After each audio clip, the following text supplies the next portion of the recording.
बिस्मिल्लाहिर्रहमानिर्रहीम। कैसे हैं भाई आप लोग? रटना नहीं है, समझना है। Syntax book board second year chemistry chapter number 13 का पार्ट 7 इस चैप्टर का आखिरी पार्ट, इस आखिरी चैप्टर का आखिरी पार्ट और इस सिंटेक्स बुक बोर्ड का सेकंड ईयर केमिस्ट्री का भी आखिरी पार्ट। जी अल्लाह की रहमत से, अल्लाह की तौफीक से ये बुक आपकी तमाम हो गई। 13 के 13 चैप्टर्स अल्हम्दुलिल्लाह ये कंप्लीट हो। आखिरी पार्ट ये इस बुक का बनने जा रहा है। ठीक है भाई, कॉपी पेन से ले लीजिए, लेक्चर को नोट करना और मुस्कुराते रहना है। 3 सेल्फ असेसमेंट हैं, वो देख लेते हैं। उसके बाद MCQ, शॉर्ट क्वेश्चन आंसर्स और लॉन्ग क्वेश्चन आंसर्स इसी पार्ट में ये निमट जाएंगे। ठीक है भाई, तो पहला सेल्फ असेसमेंट जो है वो आपका पेज नंबर 275 पे मौजूद है। Self assessment number 1 page number 275 पे क्या बोल रहा है इसके अंदर? मैं आप लोगों को बार बार ये चीज़ समझाता हूँ कि सवाल को समझना थोड़ा सा मुश्किल काम होता है। इसमें कुछ मिस्टेक्स भी हैं। ठीक है, आगे MCQs जो कीज़ दी हुई है ना, हमेशा की तरह मैं आपको बता देता हूँ कि ये मिस्टेक है, सही कर लें। तो ये बोल रहा है what is the range of wavelength typically used in ultra violet visible spectroscopy. Ultra violet visible spectroscopy के ऊपर ऑलरेडी वीडियो बना चुका हूँ मैं। ठीक है, तो ये अल्ट्रा वायलेट विजिबल स्पेक्ट्रोस्कोपी के अंदर वो बोल रहा है वेवलेंथ की आम तौर पे रेंज क्या होती है ये बता दीजिए। तो मैं आपको बता देता हूँ, ये 400 नैनोमीटर से लेके 800 नैनोमीटर तक की रेंज होती है। ठीक है भाई, ये इसकी रेंज होती है। ये आप पेज नंबर 273 पे देख भी सकते हैं। Ultraviolet region of electromagnetic extends from 200 nanometre to, ये 200 से, अगर क्योंकि हमने दोनों को शुरू करना है ना, 200 नैनोमीटर से 800 नैनोमीटर तक। ठीक है, क्योंकि ये दो हैं असल में, अल्ट्रावायलेट भी है और विजिबल भी है। ठीक है, इसमें जो अल्ट्रावायलेट है वो 200 नैनोमीटर से लेके जो है वो 400 नैनोमीटर तक है, 400 नैनोमीटर तक। और जो विजिबल स्पेक्ट्रम है, जो विजिबल लाइट है, वो 400 नैनोमीटर से 800 नैनोमीटर तक है। तो उसने क्योंकि कलेक्टिवली पूछा है अल्ट्रावायलेट विजिबल दोनों, तो ये 200 नैनोमीटर से लेके 800 नैनोमीटर तक इसकी रेंज जाएगी। ठीक है भाई, दूसरा सेल्फ असेसमेंट देख लीजिए। ये दूसरा सेल्फ असेसमेंट जो है ये पेज नंबर 279 पे मौजूद है।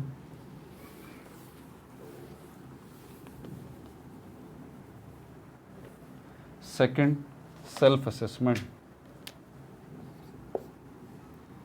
इसमें क्या बोल रहा है? What is the principle behind atomic emission spectroscopy. यही समझा रहा हूँ ना आपको कि सवाल को समझना बड़ा मुश्किल काम है। अब यहाँ पर प्रिंसिपल का मतलब अगर आप निकालेंगे ना तो इसका आपको निकलेगा मतलब इसका उसूल, उर्दू में जो मतलब इसका निकलेगा, व्हाट इज़ द प्रिंसिपल, किस उसूल के तहत, क्या उसूल मौजूद है behind atomic emission spectroscopy. Atomic emission spectroscopy के पीछे कौन सा उसूल जो है वो कार फरमा है, कौन से रूल्स एंड रेगुलेशंस कार फरमा है, किस बुनियाद पर जो है ये एटॉमिक इमिशन स्पेक्ट्रोस्कोपी जो है वो होती है। तो भाई ये क्योंकि उसने डायरेक्ट एक बात हमसे पूछी है, प्रिंसिपल बताइए, यानी कि किस बुनियाद पर ये होती है atomic emission spectroscopy.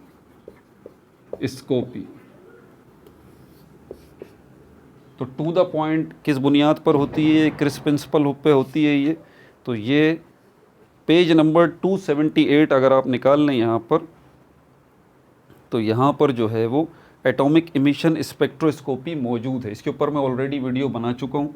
Atomic emission spectroscopy भी होता है और एटॉमिक एब्जॉर्प्शन स्पेक्ट्रोस्कोपी भी होता है। बुनियादी तौर पर दोनों के अंदर यही फ़र्क है। अब एटॉमिक एब्जॉर्प्शन स्पेक्ट्रोस्कोपी तो फ़िलहाल मैं नहीं बता सकता आपको, इसी को देखें, क्योंकि वो तो वीडियो में सारा एक्सप्लेन कर चुका। किस बुनियाद पर ये एटॉमिक इमिशन स्पेक्ट्रोस्कोपी हो रही है?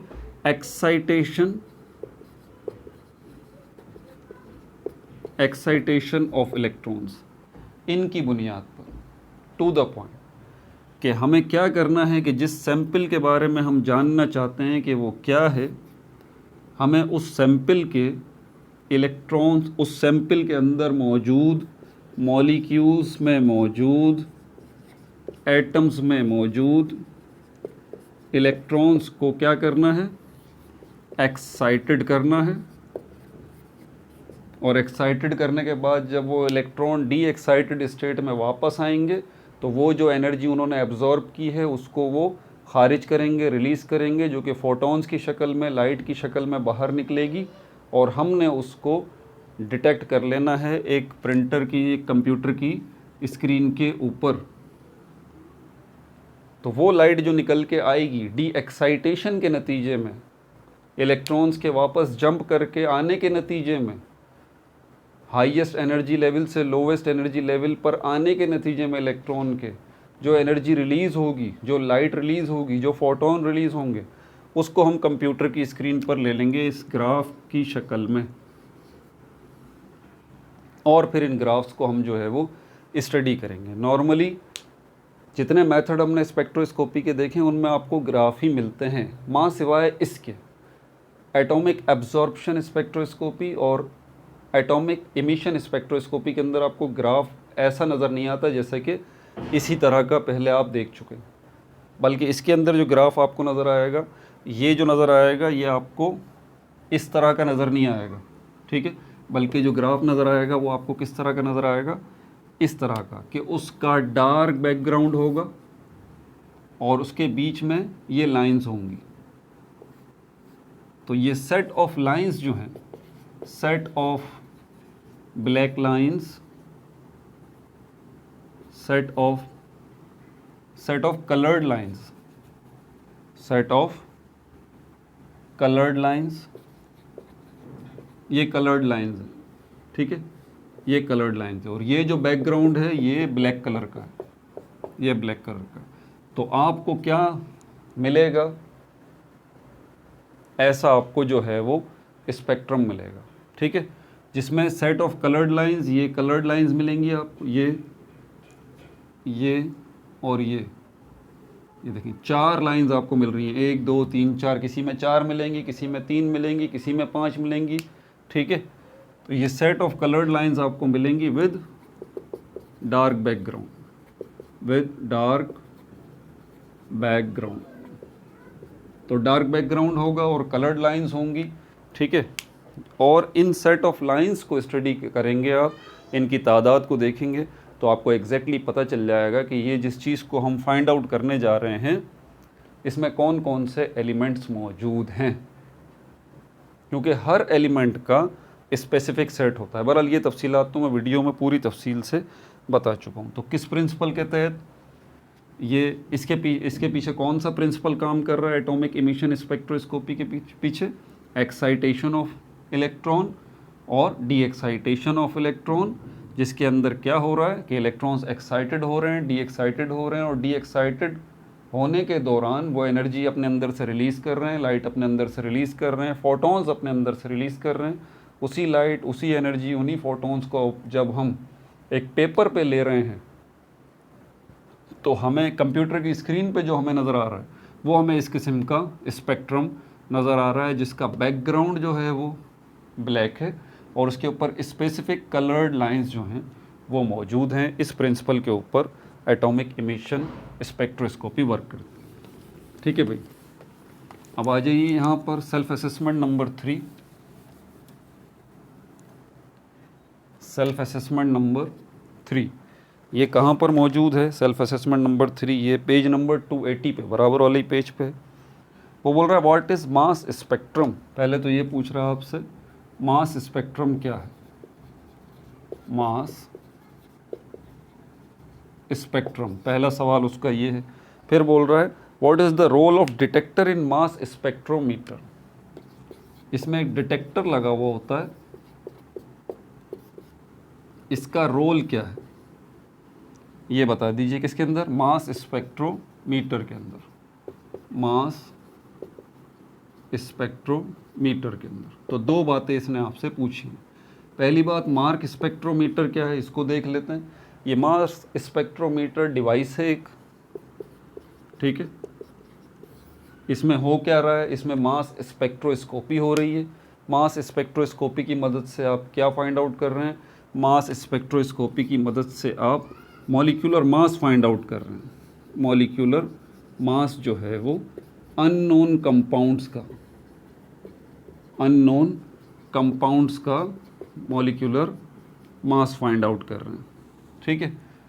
तो मास स्पेक्ट्रोमीटर डिवाइस है जिसमें मास स्पेक्ट्रोस्कोपी हो रही है, और मास स्पेक्ट्रोस्कोपी की मदद से आप मॉलिक्यूलर मासेस फाइंड आउट कर रहे हैं अननोन कंपाउंड्स के। और उसी मास स्पेक्ट्रोमीटर के अंदर ये डिटेक्टर लगा हुआ है, इसका रोल क्या है ये बता दीजिए, ठीक है। पहले दूसरे सवाल को देख लेते हैं। तो इसका जवाब आपको यहाँ पर बाकायदा लिखा हुआ है, मास स्पेक्ट्रोमीटर ये लिखा हुआ है, मैं आपको पढ़ के ज़रा सुना देता हूँ, ठीक है। पेज नंबर इसी सेल्फ असेसमेंट के ऊपर ही अगर आप देखें तो लिखा हुआ है यहाँ पर, a highly sensitive detector is attached in mass spectrometer. एक हाईली सेंसिटिव डिटेक्टर जो है वो मास स्पेक्ट्रोमीटर में लगा हुआ है, विच डिटेक्ट्स द मॉलिक्यूलर मास, जो कि मॉलिक्यूलर मास जो है वो डिटेक्ट करेगा आइंस का, एंड रिकॉर्ड। तो ये इसका काम है, डिटेक्ट करना। किसको डिटेक्ट करना, मॉलिक्यूलर मास को डिटेक्ट करना। किसका मॉलिक्यूलर मास, आइंस का। और दूसरा इसका काम क्या है, रिकॉर्ड करना, इस मॉलिक्यूलर मास को आइंस के रिकॉर्ड करना, ठीक है। किसके ऊपर रिकॉर्ड करना, एक ग्राफ के ऊपर। किसी के ऊपर रिकॉर्ड भी तो करेगा ना, एक ग्राफ के ऊपर। ग्राफ क्या है, इसको हम ग्राफ पेपर कह लें, ग्राफ कह लें, या कंप्यूटर की स्क्रीन वो कह लें, जिसके ऊपर आपको लिखा हुआ नज़र आएगा। ऑब्वियस सी बात है भाई, आपको अगर कोई चीज़ रिकॉर्ड करनी है तो आपको कोई पेपर वेपर तो चाहिए ना जिस पे आप रिकॉर्ड करेंगे। आपको टेम्परेचर नोट करना है मुख्तलिफ डिवाइसेस का, या प्राइसेस नोट करनी है कि करंट प्राइसेस जो हैं अभी मार्केट के अंदर मुख्तलिफ जगहों पे टमाटर की क्या प्राइस चल रही है, तो आप उसको रिकॉर्ड तो करेंगे ना, अपने पास रिकॉर्ड तो रखेंगे ना भाई, इस मार्केट में ये प्राइस टमाटर की चल रही है, दूसरी मार्केट में ये। तो यहाँ पर ये जो रिकॉर्ड करेगा, तो रिकॉर्ड ये कहाँ करेगा, ये इस ग्राफ के ऊपर करेगा, और इसी ग्राफ को हम कहते हैं मास स्पेक्ट्रम। तो मास स्पेक्ट्रम असल में ग्राफ है,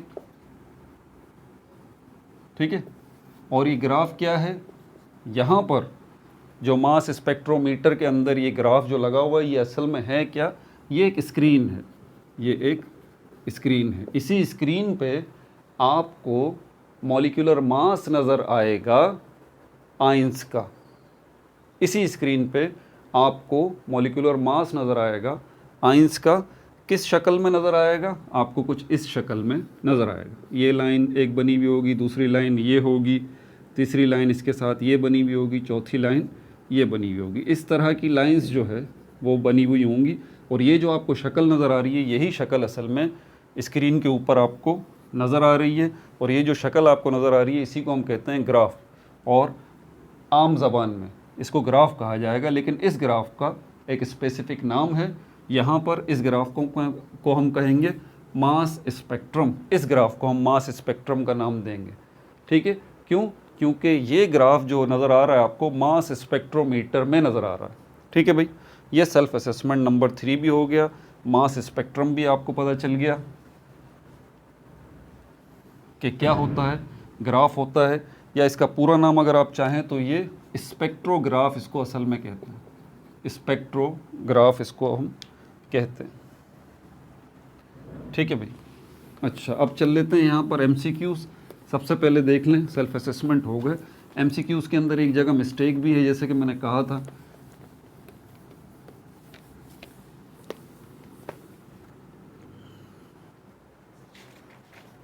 पढ़ के सुना देता हूँ ताकि क्लियरली आपको MCQs जो हैं वो समझ में आ जाएं। MCQs पहला जो MCQ है इसमें आपसे पूछ रहा है the energy of IR radiation is, infrared radiation जो है, इंफ्रारेड रेडिएशन जो है उसकी energy higher than radio waves, क्या रेडियो वेव्स से ज़्यादा होती है, हायर देन अल्ट्रावायलेट वेव्स, क्या अल्ट्रावायलेट वेव्स से ज़्यादा होती है, लोअर देन माइक्रोवेव्स, क्या माइक्रोवेव्स से कम होती है, या हायर देन एक्सरेज, या एक्सरेज से ज़्यादा होती है। तो ये ए है हायर देन रेडियो वेव्स, ये बिल्कुल सही है। Higher than IR radiation, IR radiation, ठीक है भाई। Number 2, the fingerprint region of an IR spectrum, infrared, इसकी मैंने वीडियो भी बनाई है, इसके ऊपर मैंने तफसील से सारी बात की थी। यहाँ पर जिस तरह हमारे पास मास स्पेक्ट्रम था, क्योंकि हमने मास स्पेक्ट्रोस्कोपी मेथड को यूज़ किया था, तो इसी तरह अगर हम इंफ्रारेड रेडिएशन स्पेक्ट्रोस्कोपी यूज़ करते हैं तो उसके नतीजे में जो हमें स्पेक्ट्रम मिलता है वो इंफ्रारेड या IR स्पेक्ट्रम जो है वो कहलाता है, जिसके दो हिस्से होते हैं। एक पोर्शन जो है वो फिंगरप्रिंट पोर्शन कहलाता है, ठीक है, और दूसरा पोर्शन जो है वो फंक्शनल ग्रुप पोर्शन कहलाता है, ठीक है। ये IR स्पेक्ट्रम है, इसका एक हिस्सा जो है वो, एक हिस्सा ये वाला फिंगरप्रिंट पोर्शन कहलाता है, ये फंक्शनल ग्रुप पोर्शन कहलाता है। 1500 से लेके 500 इनवर्स सेंटीमीटर तक की रेंज जो है ये फिंगरप्रिंट रीजन कहलाती है, और यही वो आपसे असल में पूछ रहा है। The fingerprint region of an IR spectrum typically found in the range of, तो ये C है 1500 से लेके 500 इनवर्स, ये C है 1500 से लेके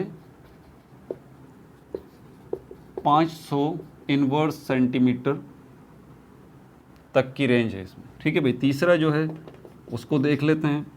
तीसरे में आपसे बोल रहा है which unit of measurement is used for the wave number of IR spectrum, कौन सा यूनिट जो है वो आप यूज़ करते हैं वेव नंबर के लिए IR स्पेक्ट्रम के अंदर। तो यहाँ पर आपकी बुक में जो की में आंसर दिया हुआ है ना वो गलत है। की में दिया हुआ है A नैनोमीटर, ये गलत है। IR स्पेक्ट्रम के अंदर जो वेव नंबर का यूनिट हम यूज़ करते हैं वो सेंटीमीटर इनवर्स है, तो ये C है। आप करेक्शन कर लीजिएगा अपने नोट्स वगैरह में भी, सब जगहों पर ये C है, और यहाँ पर क्या है, ये इनवर्स सेंटीमीटर, नैनोमीटर नहीं होता, ठीक है भाई। नंबर 4 जो है बुक के अंदर मिस्टेक है ये। नंबर 4 में बोल रहा है electronic excitation occurs in electromagnetic spectrum, electromagnetic spectrum के अंदर इलेक्ट्रॉनिक एक्साइटेशन होती है, इलेक्ट्रॉन एक्साइटेड होते हैं। इफ़ द मॉलिक्यूल एब्जॉर्ब्स, अगर मॉलिक्यूल एब्जॉर्ब करे IR radiation, UV visible radiation, radio waves या माइक्रोवेव्स, तो इसमें से B है अल्ट्रा वायलेट विजिबल रेडिएशन, ये B है ultra violet visible radiation. Number 5 जो है इसको देख लेते हैं।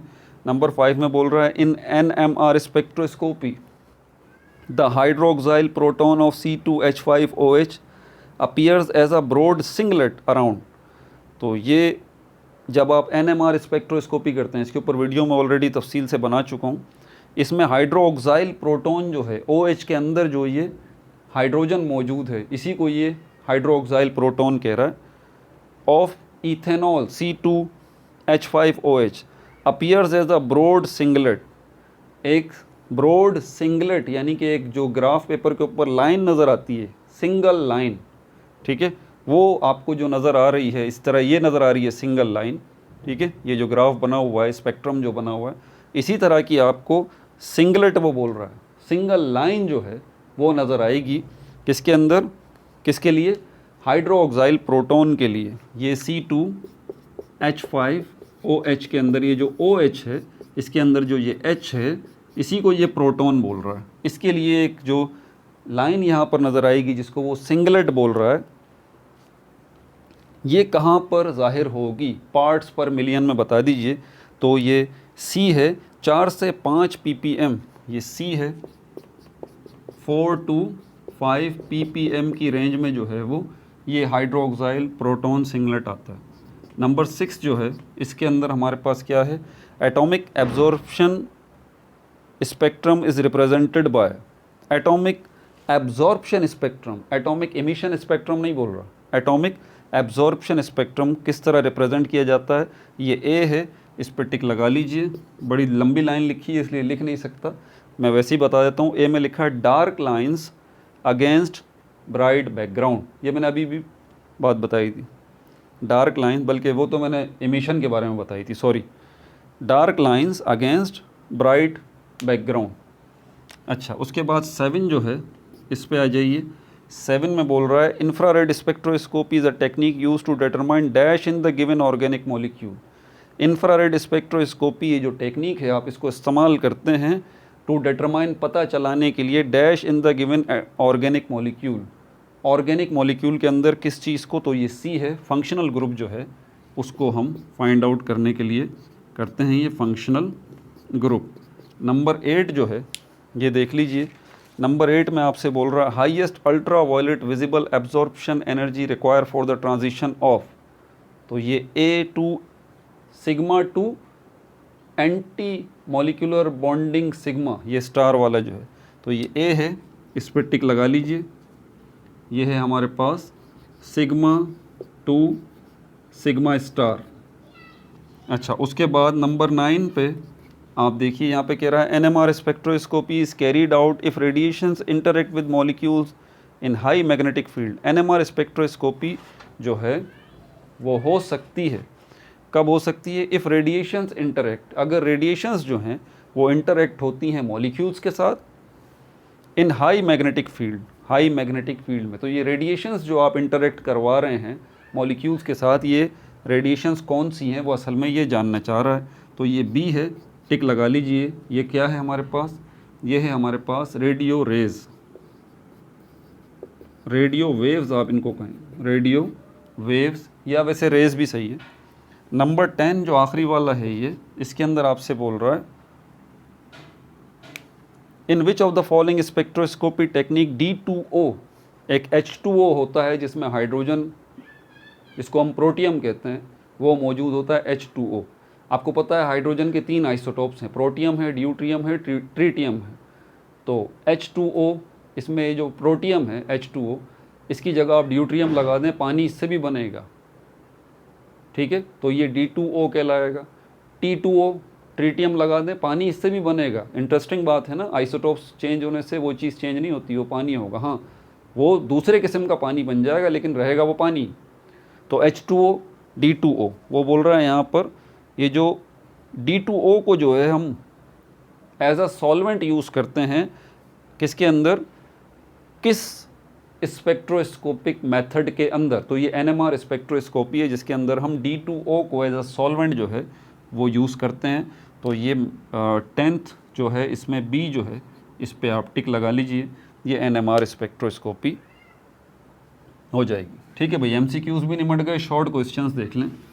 शॉर्ट क्वेश्चंस, लॉन्ग क्वेश्चंस, इन पे मैं ऑलरेडी वीडियो बना चुका हूँ सब पे, ठीक है, इसलिए मैं पहले ही बता रहा हूँ कि इसमें ज़्यादा बात तो नहीं करूँगा क्योंकि ऑलरेडी वीडियोस बना चुका हूँ, बात करना फिजूल ही है।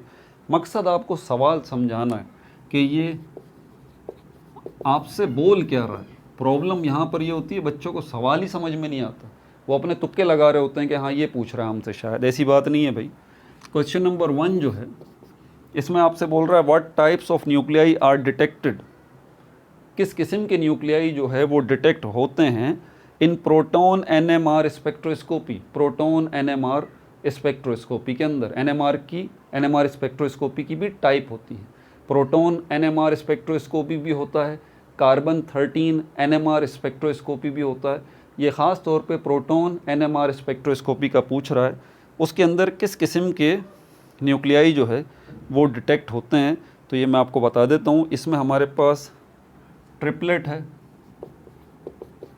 ट्रिपलेट प्रोटॉन, ये टाइप्स हैं प्रोटॉन्स, ये टाइप्स हैं न्यूक्लियाई की, न्यूक्लियाई न्यूक्लियस की जमा है, ठीक है। तो ट्रिपलेट है और हमारे पास जो है वो क्वाड्रेट है और इसके अलावा हमारे पास जो है वो सिंगलेट है, सिंगलेट। तो ये 3 टाइप के न्यूक्लियाई हैं जो कि डिटेक्ट होते हैं किसके अंदर, NMR स्पेक्ट्रोस्कोपी के अंदर। नंबर 2 जो है इसके अंदर सवाल आपसे पूछ रहा है, name the components which represent X axis and Y axis of a proton NMR spectrum. Proton देखें, स्पेक्ट्रम तो आपको सब में मिलेगा ना, आप कोई सा भी मेथड यूज़ कर लें स्पेक्ट्रोस्कोपी का, इन द लास्ट आपको स्पेक्ट्रम तो मिलेगा, रिजल्ट तो मिलेगा ना।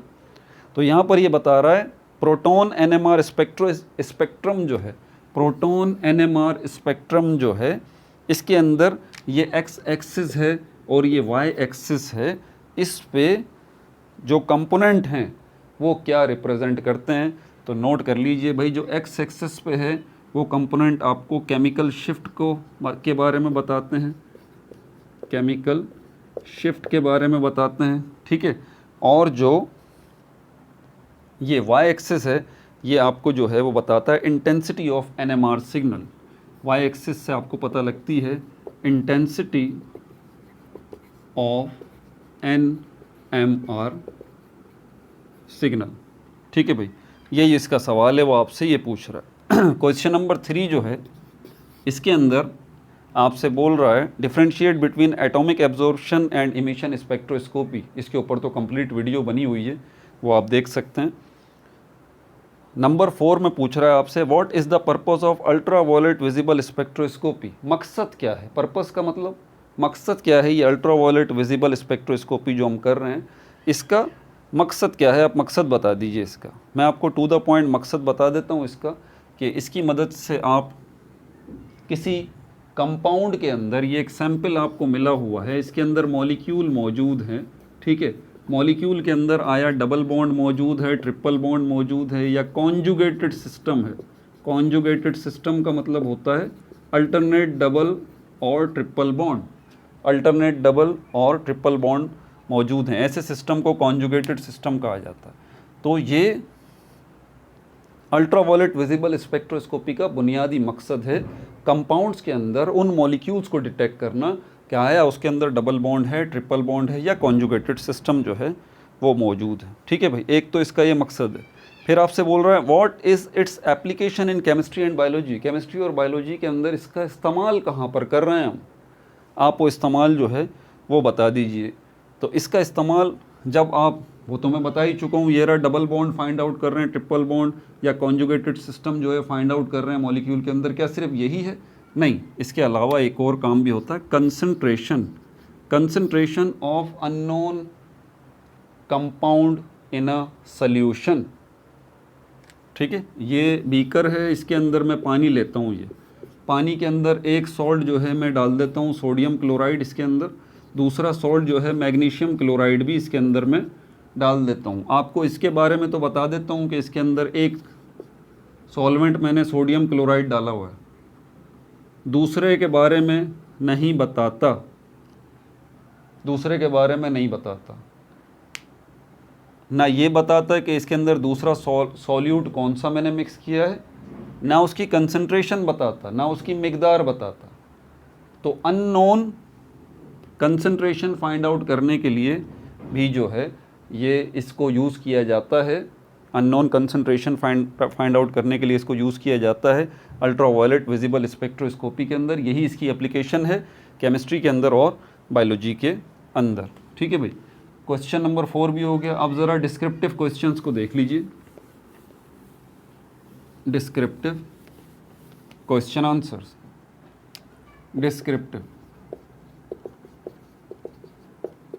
इसमें क्वेश्चन नंबर 1 जो है आपसे बोल रहा है what information about the structure of a molecule we get from mass spectroscopy. जब भी हम मास स्पेक्ट्रोस्कोपी करते हैं तो किस किस्म की मालूमात जो है इंफॉर्मेशन हमें मिलती है स्ट्रक्चर ऑफ मॉलिक्यूल के हवाले से। फ्रेगमेंट्स ऑफ मॉलिक्यूल आपको पता चलते हैं, फ्रेगमेंट्स ऑफ मॉलिक्यूल, एक मॉलिक्यूल के हिस्से, फ्रेगमेंट्स मतलब पार्ट्स, हिस्से, एक मॉलिक्यूल के मुख्तलिफ हिस्से अलग अलग आपको वसूल होते हैं और जब आप उनको जोड़ते हैं तो उसके नतीजे में आपको पता लगता है उसका मॉलिक्यूलर मास। तो ये है इसका जवाब कि कौन सी इन्फॉर्मेशन आपको मिलती है, मॉलिक्यूल्स के मुख्तलिफ पार्ट्स के मासेस आपको पता लगते हैं और उनको जोड़ के आप मॉलिक्यूलर मास उस मॉलिक्यूल का फाइंड आउट कर लेते हैं। ठीक है भाई। इसी में आगे बोल रहा है give the applications of mass spectroscopy. क्या मास स्पेक्ट्रोस्कोपी की एप्लीकेशंस भी हैं, कोई यूज़ भी है इसका, ठीक है भाई। तो यहाँ पर मास स्पेक्ट्रोस्कोपी के हवाले से अगर ये देखें आप, मास स्पेक्ट्रोमेट्री ये रही, और इसकी एप्लीकेशंस भी यहाँ पर बाकायदा लिखी हुई हैं, एप्लीकेशन ही पूछी है ना उसने मास स्पेक्ट्रोस्कोपी की। पेज नंबर 280 पे अगर आप आ जाएं तो एक तो ये कि अननोन कंपाउंड्स जो हैं वो आपको पता लगते हैं कि मॉलिक्यूलर मास अननोन कंपाउंड का वो आपको पता लगता है इसके अंदर। अच्छा, ख़ास जो चीज़ है एप्लीकेशन पॉइंट ऑफ व्यू से वो क्या है, identification and purification of drugs. जो मेडिसिन्स हैं उनको आइडेंटिफाई करना, अब लिखूंगा नहीं यार, सुन के नोट कर लें, या पेज नंबर 280 पे बाकायदा ये लिखा हुआ भी है, उसने एप्लीकेशंस पूछी है ना, इसका यूज़ हम क्या कर रहे हैं। तो यूज़ हम कर रहे हैं ड्रग्स की आइडेंटिफिकेशन, मेडिसिन को आइडेंटिफाई करना हो तो आप मास स्पेक्ट्रोस्कोपी की मदद से कर सकते हैं। प्लस ये कि अगर ड्रग्स के अंदर गड़बड़ है, कोई इम्प्योर ड्रग्स हैं, मेडिसिन जो हैं वो इम्प्योर हैं, तो उनको प्योर बनाने के लिए, प्योरीफाई करने के लिए भी आप मास स्पेक्ट्रोस्कोपी को यूज़ करते हैं, और इसके अलावा दूसरी फार्मास्यूटिकल प्रोडक्ट्स जो हैं उनके लिए भी, ठीक है भाई। अच्छा, उसके बाद क्वेश्चन नंबर 2 जो है इसके अंदर आपसे बोल रहा है what is proton NMR spectroscopy. देखें यार, इसके ऊपर तो पूरी वीडियो बना चुका हूँ ना, अब मैं इसको कैसे एक्सप्लेन करूँ यहाँ, ठीक है। तो प्रोटॉन एनएमआर स्पेक्ट्रोस्कोपी क्या होती है, हाउ डज़ इट वर्क, ये काम कैसे करती है, गिव इट्स एप्लीकेशंस, और उसके यूजेस कहाँ कहाँ पर हैं ये बता दीजिए। सारी बातें वीडियोस के अंदर मैं ऑलरेडी डिस्कस कर चुका हूँ। क्वेश्चन नंबर 3 जो है इसकी तरफ आ जाइए। इसमें आपसे ये बोल रहा है ये और ये मैक्स, इसका पूछ रहा है आपसे क्या मतलब है। ये चीज़ जो आपको नज़र आती है ये किस में नज़र आती है, अल्ट्रा वायलेट विजिबल स्पेक्ट्रोस्कोपी जब आप करते हैं ना तो आपको इस किस्म का ग्राफ आखिर में मिलता है, और इसमें आपको ये एक पीक नज़र आती है, ठीक है। तो इसके अंदर और इसके साथ लिखा हुआ होता है यहाँ पर, ये है वाई मैक्सिमम। ये आपको क्या बता रही है असल में, अल्ट्रा वायलेट विजिबल स्पेक्ट्रोस्कोपी, यही उसका सवाल है। और ये किस में आपको, ये स्पेक्ट्रम किस में मिल रहा है, जो शक्ल आपको नज़र आ रही है क्या है, ये स्पेक्ट्रम है, और ये जो पीक है ये है वाई मैक्स, और ये किसके लिए है, ये इथेनॉल के लिए, इथेनॉल के लिए, C2H5OH इथेनॉल, इसके लिए है ये। अगर आप पेज खोलें ना मैं आपको बताऊं तो इसी, वो सिर्फ यही पूछ रहा है आपसे कि भाई ये जो वाई मैक्स लिखा हुआ है और ये वाई मैक्स, ये पिक्चर भी उसने साथ बनाई है, इसको ज़रा आप एक्सप्लेन कर दें कि ये वाई मैक्स के नाम से इसका क्या मतलब है। तो ये वीडियो में मैं एक्सप्लेन कर चुका हूँ, यहाँ पर आपको एक थोड़ा सा ओवरव्यू दे दूँ। पेज नंबर 274 पे आप निकाल लें तो यहाँ पर ये असल में ये स्पेक्ट्रम जो आपको मिल रहा है, पहले स्पेक्ट्रम कोई भी मिले ना उसको देख लिया करें किस मेथड के तहत वो आपको स्पेक्ट्रम मिल रहा है। आया IR रेडिएशन स्पेक्ट्रोस्कोपी है, NMR स्पेक्ट्रोस्कोपी है। अगर NMR स्पेक्ट्रोस्कोपी है तो उसमें भी चेक कर लें कि NMR spectroscopy hydrogen NMR spectroscopy है या कार्बन 13 NMR स्पेक्ट्रोस्कोपी है, या फिर अल्ट्रा वायलेट विजिबल स्पेक्ट्रोस्कोपी है या मास स्पेक्ट्रोस्कोपी है। तो जो भी ग्राफ आपको मिलता है, जो भी स्पेक्ट्रम आपको मिलता है, पहले आप उसको चेक कर लें कि ये किस मेथड के तहत मिला है, ठीक है। तो ये जो आपको स्पेक्ट्रम मिला है ये किस मेथड के तहत मिला है आपको, अल्ट्रा वायलेट विजिबल UV विस, ये मेथड आपने यूज़ किया है तो ये आपको मिला है, जिसमें इलेक्ट्रॉन्स की एक्साइटेशन और डी एक्साइटेशन वाला कॉन्सेप्ट मौजूद है। तो इसमें आपको ये जो एक पीक मिल रही है ये आपको क्या बता रही है, देखिए पेज नंबर 274 पे ये बना हुआ भी और उसके साथ लिखा हुआ है 275 नैनोमीटर। पहले ये सिंबल बता दूं आपको, ग्रीक सिंबल ये लैम्डा इसका नाम है इस सिंबल का, और यहाँ पर ये किस लिए यूज़ हो रहा है, ये वेवलेंथ के लिए यूज़ हो रहा है, वेवलेंथ के लिए ये यूज़ हो रहा है।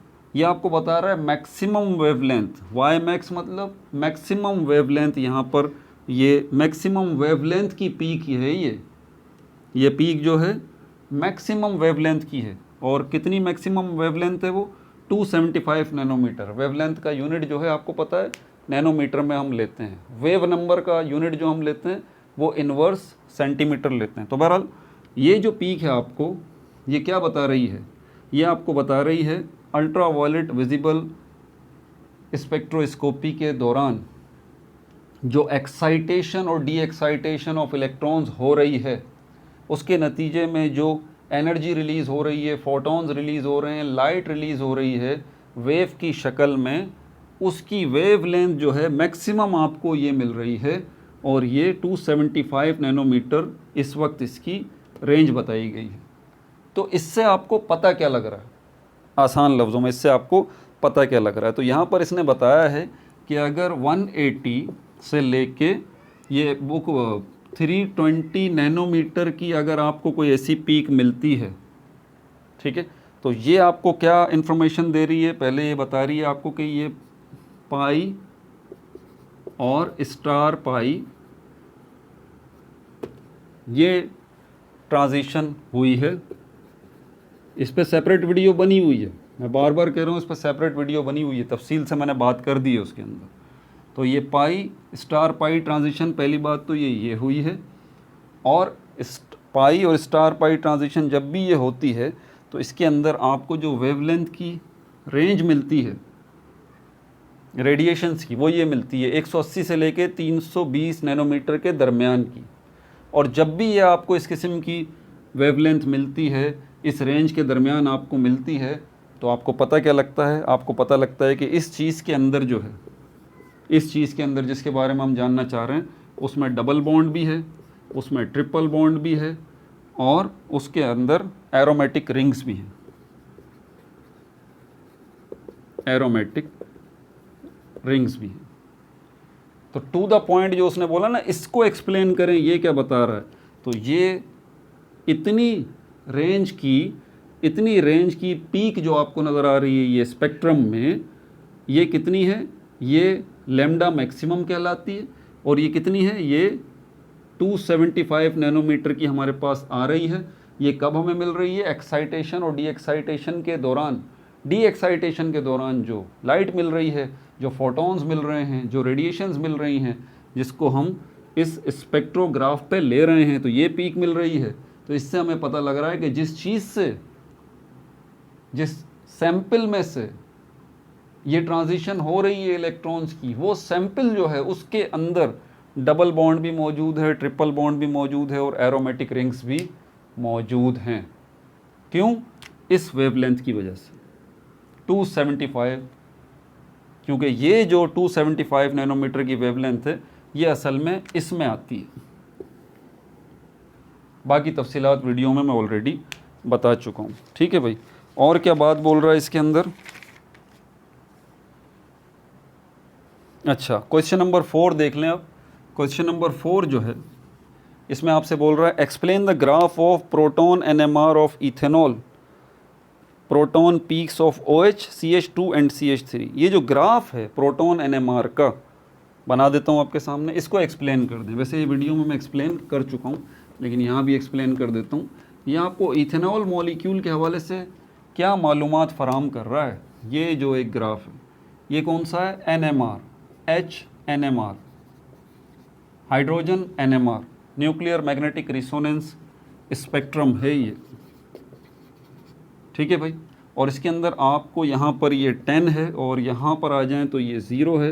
1 2 3 4 5 6 7 8 9, और यहाँ पर ये आपको 5 और 4 के दरमियान, 5 और 4 के दरमियान एक पीक मिल रही है, ठीक है। और जो है वो 4 और 3 के दरमियान आपको दूसरी पीक मिल रही है, और 2 और 1 के दरमियान आपको ये तीसरी पीक मिल रही है, ठीक है। ये क्या है, CH3, CH2 और OH, कुछ याद आया? तो ये जो है CH3, ये CH2, ये OH, ये तीनों को रिप्रेजेंट कर रहा है। ये जो है वो OH को रिप्रेजेंट कर रहा है, ये जो है वो CH2 को रिप्रेजेंट कर रहा है, और ये जो है वो CH3 को रिप्रेजेंट कर रहा है। OH जो है ये सिंगलेट कहलाता है, और ये CH2 जो है ये क्वार्टेट कहलाता है, क्वार्टेट कहलाता है। और ये CH3 जो है ये ट्रिपलेट कहलाता है, ठीक है। इसकी रेंज अगर आप देखें, OH की रेंज जो है वो किसके अंदर आ रही है, 5 और 4 के दरमियान आ रही है। 5 to 4 अगर रेंज आपको मिल रही है तो ये OH है, यानी कि सिंगलेट प्रोटॉन है। और अगर आपको 4 और 3 के दरमियान की रेंज मिल रही है तो ये क्या है, ये क्वार्टेट है, यानी कि 2 हाइड्रोजन यहाँ पर मौजूद हैं, 2 प्रोटॉन यहाँ पे मौजूद हैं। और अगर 2 और 1 के दरमियान आपको मिल रही है तो ये क्या है, इसकी रेंज मैं बता देता हूँ, 1.1 से लेके 1.3 तक ppm। तो वो इस ग्राफ को एक्सप्लेन करने की कह रहा था ना, ले भाई कर दिया ये ग्राफ एक्सप्लेन कि इसमें जो 3 लाइंस नज़र आ रही हैं इस रेंज में नज़र आ रही हैं। ये लाइन जो है वो OH सिंगलेट को रिप्रेजेंट कर रही है इथेनॉल में। ये वाली 4 और 3 के दरमियान जो लाइन है ये CH2 क्वार्टेट को रिप्रेजेंट कर रही है, ठीक है। और ये वाली जो लाइन है जो 1.1 से लेके 1.3 ppm तक मौजूद है, ये CH3 ट्रिपलेट को रिप्रेजेंट जो है वो कर रही है इथेनॉल मॉलिक्यूल के अंदर। बाकी वीडियो के अंदर जो है वो तो मैं सारी तफसील बता चुका हूँ, ठीक है भाई।